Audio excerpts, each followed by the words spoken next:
నమస్తే and welcome to hit TV. Odisha ముఖ్యమంత్రిగా ఎన్నికైన మోహన్ చరణ్ అరుదైన ఘనతను సొంతం చేసుకున్నారు. ఒడిశా రాష్ట్రానికి తొలి గిరిజన ముఖ్యమంత్రిగా ప్రమాణం చేసి చరిత్రకెక్కారు. బీజూ జనతాదళ్ ఆధిపత్యానికి తెరదించారు. ఈ సందర్భంగా మోహన్ చరణ్ రాజకీయ ప్రస్థానంపై ఓ లుక్కేద్దాం.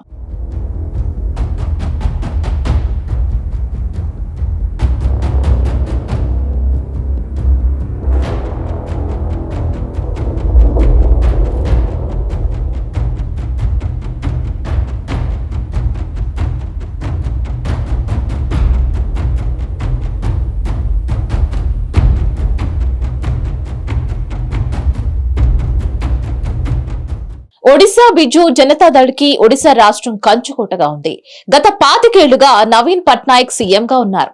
అటువంటి నవీన్ పట్నాయక్ ని ముఖ్యమంత్రి పదవి నుంచి దించేసి తొలిసారి ఇక్కడ బీజేపీ పాగా వేసింది. మొట్టమొదటిసారి బీజేపీ నేత ఒడిశాకి సీఎం అయ్యారు.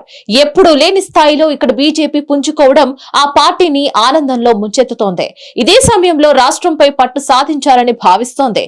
అందుకే ఫైర్ బ్రాండ్ లీడర్ గా పేరు తెచ్చుకున్న మోహన్ చరణ్ మాఘీ ఆ పదవికి తగిన వ్యక్తి అని హైకమాండ్ భావించింది.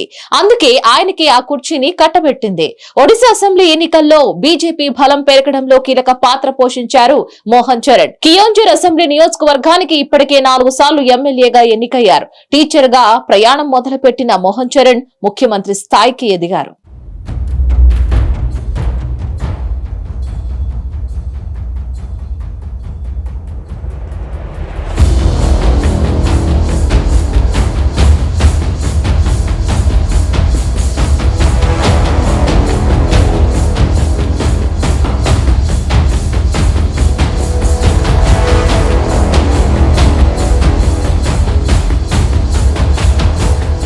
రాజకీయ స్వయం సేవక్ సంఘ్ ఆధ్వర్యంలో నడిచే సార్వత్రిక శిశు మందిర్ లో గురువుగా తన కెరియర్ ని ప్రారంభించారు మోహన్ చరణ్ మాజీ.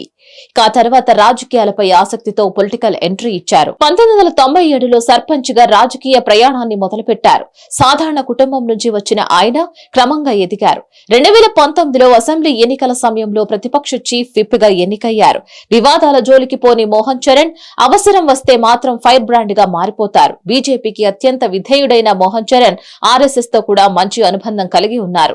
ఒడిశాలో బీజేపీ యూనిట్ కోసం చాలా శ్రమించారు. పార్టీ ఎన్నికల వ్యూహంలోనూ ఆయనదే కీలక పాత్ర. దాదాపు 2 దశాబ్దాలుగా రాజకీయాల్లో ఉన్న మోహన్ చరణ్ ప్రజలతో ఎలా మమేకమవ్వాలో బాగా తెలిసిన నేత.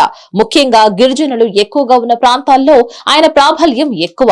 4 సార్లు ఎమ్మెల్యేగా ఎన్నికవడం వల్ల అప్పటి వరకు ఉన్న ప్రభుత్వం లోటుపాట్లు అర్థం చేసుకోగలిగారు. ఇక్కడ బీజేపీ ఎలాంటి విధానాలు అమలు చేయాలో కూడా సలహాలిచ్చారు.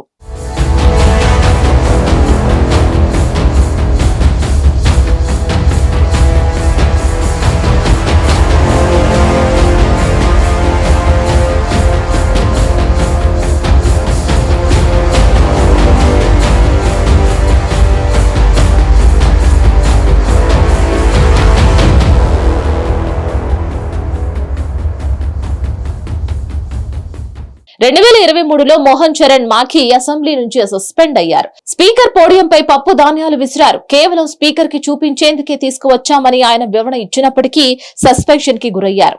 మధ్యాహ్న భోజన పథకంలో అవకతవకలు ఎత్తి చూపించేందుకు ఇలా నిరసన వ్యక్తం చేశారు మోహన్ చరణ్. ఆయనతో పాటు మరో ఎమ్మెల్యే ముఖేష్ మహాలింగ్ కూడా ఆ నిరసనలో పాల్గొన్నారు. 700 కోట్ల మేర అవినీతి జరిగిందని ఆరోపించారు. ఈ స్కామ్ పై రాష్ట్ర వ్యాప్తంగా చర్చ జరిగేలా చేశారు. అందుకే బీజేపీ మొదటి నుంచి ఆయనకు ప్రాధాన్యత ఇస్తూ వచ్చింది. ఈసారి ఎన్నికల ఫలితాలు పార్టీకి అనుకూలంగా రావడంలోనూ మోహన్ చరణ్ పాత్ర ఉందని గుర్తించిన బీజేపీ హైకమాండ్ ఆయనకు సీఎం పదవిని కట్టబెట్టింది. మరిన్ని అప్డేట్స్ కోసం please like, share and subscribe to hit TV.